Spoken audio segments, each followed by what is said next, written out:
lost 3-4 jobs because I refused to take it.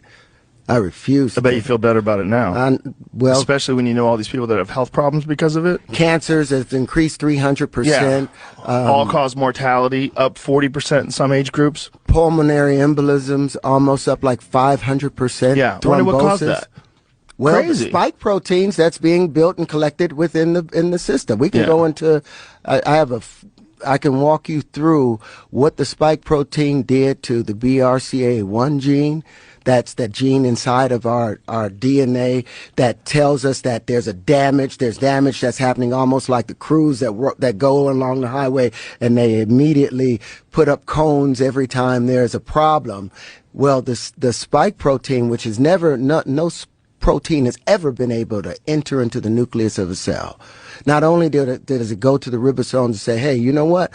I don't want you to produce whatever protein, like if it was a skin cell, you're not going to produce keratin anymore. You're just going to produce these spike proteins. That spike protein went into the DNA and it tells the BRCA1 gene, turn off. And that's the gene that says, hey, there's a mutation here. Let's scrap that thing. And so now the cancers are building up. The spike proteins weren't shedding from the body. They collected in the ovaries. They collected in the lymph nodes. They collected in the bone marrow.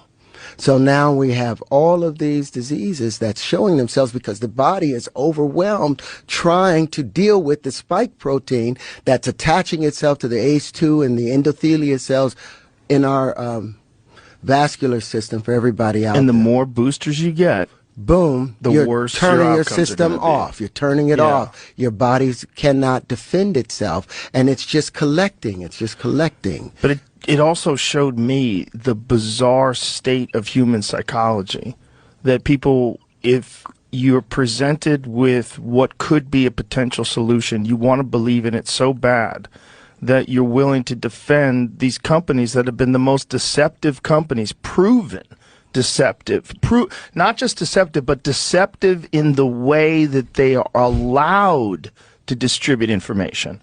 They're allowed to not be transparent about their studies. They could have multiple studies that show a negative cause or a negative effect, and they don't have to release those studies. Why? Because they're bought and sold. But I think it's an agenda to it.